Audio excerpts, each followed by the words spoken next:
Luar biasa kalian itu ya. Saya juga nggak ngerti kalian tuh pada kemana aja. Kan ada yang aneh di situ, ada yang aneh kan? Ahad 1, Senin 2, Selasa 3. Maka ada perempuan sufi namanya Rabi'ah. Rabu itu 4, Ruba'a. Makanya kalau orang Sunda diberi nama 4 Fatimah. Tuh. Itu 4 itu sebetulnya niru-niru dari nama Arab itu sebetulnya, dari Rabi'ah. Di sana Rabi'ah, di sini 4. Ya kan? Iya. Makanya waktu Rabi'ah itu lahir ke alam dunia itu kan kakak dan adik-adiknya itu protes sama ibunya. Kenapa kok nama anak 4? Lah kita nggak protes karena nggak ngerti, betul nggak? Untung aja nggak ngerti makanya nggak protes. Makanya kalian itu anteng aja hidupnya, nggak pernah protes. Baca Quran pun tenang aja, damai, karena nggak ngerti. Beda dengan saya, kalau baca Quran tuh jantung saya tuh kayak mau copot itu. Bahkan mau lanjut aja ke ayat berikutnya, rasanya satu ayat itu seperti membuka bawang merah itu. Kelopak pertama saya buka, kelopak kedua terbuka, kelopak 3 tuh sampai sesek itu kadang-kadang dada itu. Begitu intuisi sudah jalan, itu luar biasa. Intuisi bukan logika ya. Begitu pikiran memahami realitas, itu logika. Tetapi begitu ruh mengalami pengalaman realitas, itu intuisi.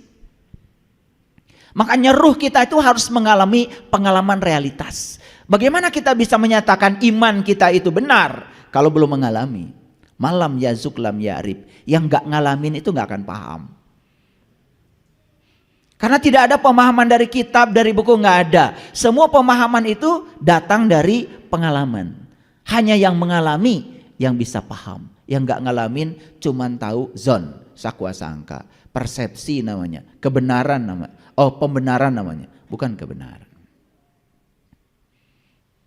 Kenapa kok 4 itu menjadi istimewa? Ya karena 4 itu luar biasa.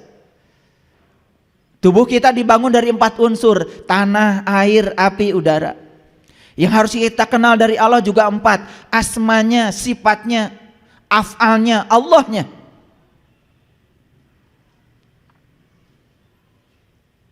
Sahabat Rasul pun yang kita kenal, yang paling top kan 4. Abu Bakar, Umar, Utsman, Ali. Ternyata semuanya serba 4. Lafaz Allah itu juga 4. Alif, lam, ha. Muhammad juga 4. Mim, ha, mim, dal. 4. Pernah memikirkan itu? Malas sebetulnya saya nanya sama kalian itu. Jawabannya udah bisa diduga. Pasti enggak gitu. Karena memang kita ini terlalu sibuk ya. Sibuk mencari sesuatu yang tidak ada. Tidak sibuk menikmati yang ada. Betul nggak? Punya uang 1 juta hari ini rasanya nggak ada. Karena pikiran sedang mencari yang 10 juta yang belum ada. Ya seperti itu. Tertipu terus oleh diri palsu kita. Oleh ego kita sendiri. Ya saya tidak mau cerita 17 Agustus sebetulnya. Tetapi siapapun yang sudah tahu rahasia 17 akan merdeka jiwa raganya. Siapapun yang sudah menemukan sholat pada tingkatan khusyuk, sholatnya sudah di makom Ibrahim, pasti merdeka jiwanya. Dan ciri orang yang merdeka itu bisa menerima setiap saat tanpa penghakiman, tidak terjebak benar salah, tidak terjebak baik buruk. Karena semua masalah manusia berasal dari pikiran yang menghakimi. Begitu seseorang pikirannya sudah tidak menghakimi, tidak ada masalah.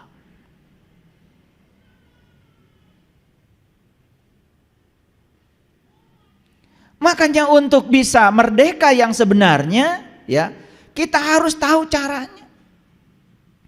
Kita harus mengetahui rahasia untuk memerdekakan jiwa terutama. Seperti kata Rumi tadi. Kuncinya sudah tergantung pada dirimu.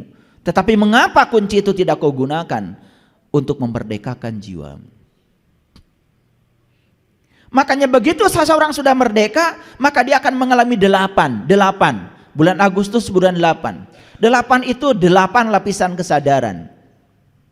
Kalau kita bicara tentang lapisan kesadaran, di tradisi agama manapun yang saya pelajari selalu 8.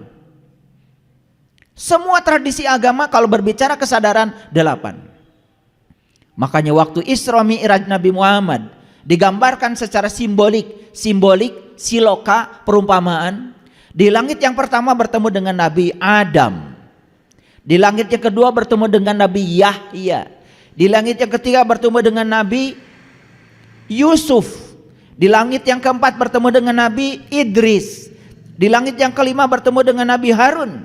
Di langit yang keenam bertemu dengan Nabi Musa. Di langit yang ketujuh bertemu Nabi Ibrahim. Masuklah Sidrah Al-Muntaha. Langit di situ bukan langit secara fisik. Itu cerita tentang lapisan-lapisan kesadaran. Makanya kita harus bisa mencapai lapisan kesadaran yang tertinggi, namanya Sidrah Al-Muntaha. Walaqad ra'ahu nazlatan ukhra inda Sidratil Muntaha, indaha jannatul ma'wa, idyagsa sidrati ma yagsa. Disitulah tempat pertemuan kita dengan alam asal kita, tempat pertemuan kita dengan jati diri kita. Maaf saya menyebut kata tempat karena tidak ada lagi cara untuk mengkomunikasinya. Yang sebenarnya Sidratul Muntaha bukanlah tempat, tetapi kesadaran puncak yang dicapai oleh setiap insan yang mau melakukan proses perjalanan menuju langit-langit yang lebih tinggi. Jadi langit itu menceritakan lapisan-lapisan kesadaran. Karena langit yang di sana nggak ada. Itu cuma ruang kosong antar planet kok.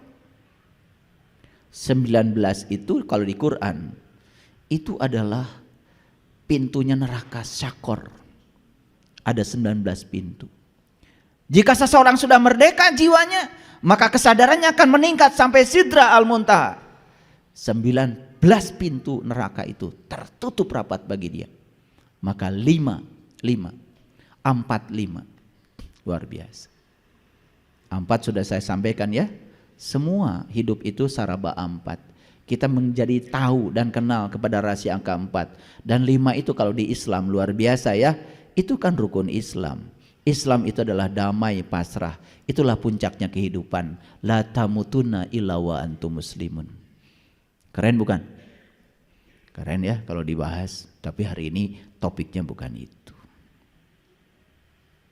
Oleh karena itu, mari kita bersyukur hari ini kita masih dihadirkan, diberikan kesempatan untuk merubah cara berpikir kita, kualitas hidup kita. Semoga kehadiran kita di tempat ini menjadi berkah untuk diri kita, keluarga kita dan seluruh semesta. Mari kita puji Allah bersama-sama membaca hamdalah. Alhamdulillahirabbil alamin. Mari kita awali kajian kita hari ini bersama-sama memohon ridho dan berkahnya, seraya menyapa asmanya dengan kelembutan dan cinta dengan membaca basmalah. Bismillahirrahmanirrahim.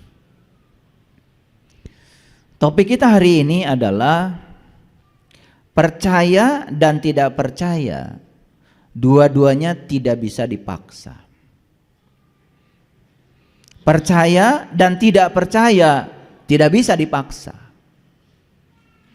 Maaf ya, saya mau cerita pengalaman saya.